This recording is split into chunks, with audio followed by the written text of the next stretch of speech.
Beanox has given us the gift of suffering with the new ultra-hard Velo time trials, and some of them are brutal. So much so that I wanted to make a top 10 list highlighting the 10 hardest ones. Is it Velo? Velo? Nitro Kart says Velo. I am Emperor Velo the 27th. NitroFueled says Velo. Bow down to me, Emperor Velo the 27th. Whatever, I'm calling him Velo. Before we begin the list, I'm going to explain how I'm organising this. This list is my opinions, and this list is probably not for those who are god tier at the game. I'm very good at the game, but I'm not god tier. I personally excel in acceleration class, and I'm probably going to have to learn speed class to even have a hope of beating the dev time trials. The Velo time trials are exceptionally difficult, and realistically only 0.5% of players are going to beat them all. That's possibly being generous, but there are a lot of really good races out there. I know you can beat them. Anyway, my point being, there's a very small demographic who are actually going to tackle these time trials and have a rough time, but succeed. The majority will either not beat them, or will breeze through them. I fall into the category of, I am good, but I still had a tough time here and there. I am also aware that some people will be better at certain tracks than others, so what I find easy you might find hard, and vice versa. It's odd, I think this game, of all things, might have some of the most divisive answers if you were to ask 100 different people, but I'm rambling at this point. Let's begin!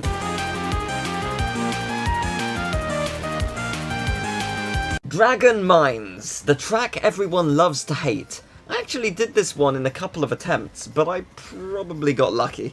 The hardest part is absolutely maintaining speed on the spiral bridge, but with a half-decent U-turn you should be fine. There's a nice bit of leeway when it comes to how much time you can waste. Just as long as you don't lose the extra boost you get from the boost pad, you'll be fine. Hopefully.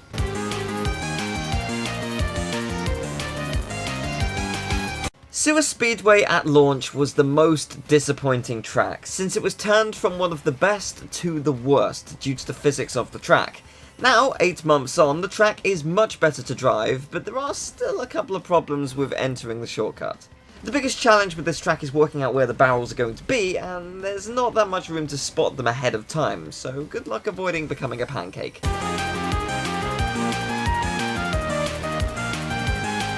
Cocco Park is a deceptively tough track.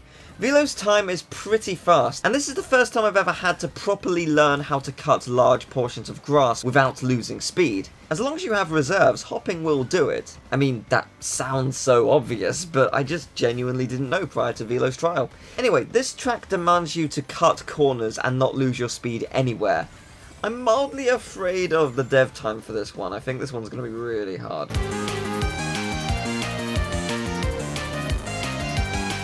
I love Nina's Nightmare. It is epic looking and it's technical.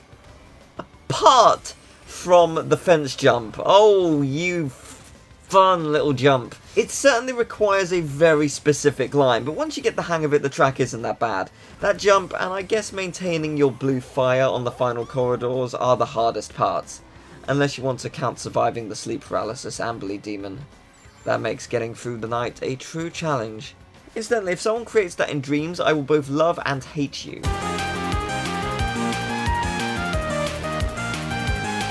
Cortex Castle is a wonderful track, but I've always found it tough to maintain blue fire. I personally find Hot Air Skyway easy to maintain, but this track's tight turns will keep you on your toes. Or tyres, I guess.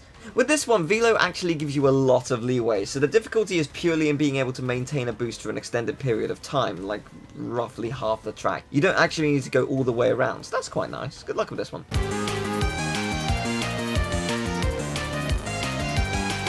Some will find Blizzard Bluff easy. I personally hate the fence jumps in this track. If you're not driving in speed tier, you'll need to jump one of them to get yourself a nice distance ahead, and it's so damn hard. I just can't understand how to get good at it. I'm sure it's just one of those practice makes perfect scenarios, but I'm a busy guy, I've got other tracks to go to. Do you think you can just load into Gasmoxia's newest track? As if! That's several galaxies over. Oh, it takes a while.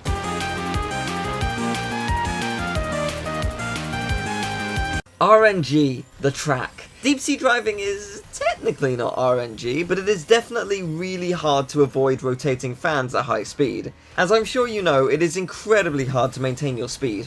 Fortunately, Velo does lose a bit of time during the end of lap 2, and as he did that, I did the flukiest victory. I cannot believe I somehow made it through here. It felt really good though.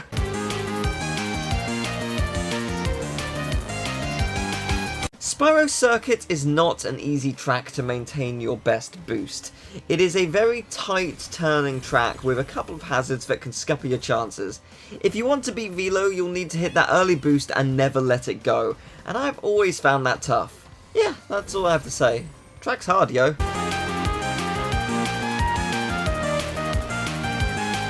Gingerbreads Joyride. Okay, so this track has some truly hard segments, like the small shortcut after you get the blue fire. That jump is so specific, and it's so easy to lose your fire, so that's going to make things a fun challenge.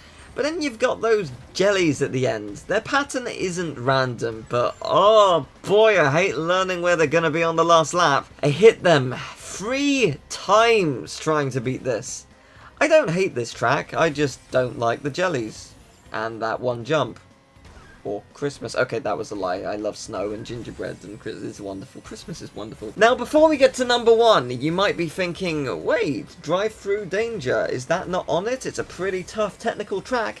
Actually, no. Velo's time on it is pretty forgiving. He messes up quite a few times, and once you learn how to get round the track by observing Velo, it's really easy. He actually teaches you ways to make the track incredibly simple. Genuinely, sections I used to find difficult are now really easy. So that's pretty nice. But with that said and done, let's move on to number 1.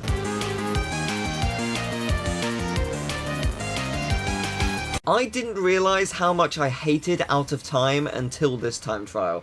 Maintaining your blue fire for 2 full laps is so unbelievably hard. This took me around 40 minutes to beat, and I really did not enjoy it.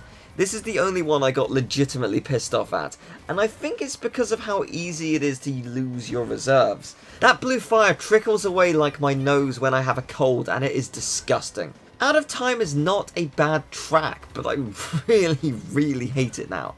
Also, this fence jump, it's not that hard, but it sure did a good job of annoying the hell out of me. What is with me and fences in this video? What am I, a shit? No, really, Teal? That's the note you want to end this video on? That's the best punchline you can come up with? Fine, I will end on a fun fact relating to the opening cutscene, because Crash eats a butterfly. Fun fact, butterflies taste with their feet. So you could argue that the butterfly and Crash were tonguing. Cute! Thank you very much for watching the video. I hope you enjoyed it. If you did, leave a like, subscribe, share the video around. I also have a Twitch, a Twitter, and a Patreon if you would like to support me and the channel. Tell me, what was the hardest Velo time trial to do, if you have done them, of course. If you're not really wanting to tackle the Velo times and you've done the other time trials, which were the hardest for those, I'd love to know. If you would like to see all the Velo tracks, I have got a video doing all of them. Link will be in the description and in the comments, and yeah. And yeah, if you want to check out other stuff like the best of my channel, like I have best moments from playthroughs, and I have top 10 lists, and I have reviews, and blah blah blah. There is a playlist for all that if you would like to check it out. But thank you very much for watching, and I will see you next time. Take care. Bye bye.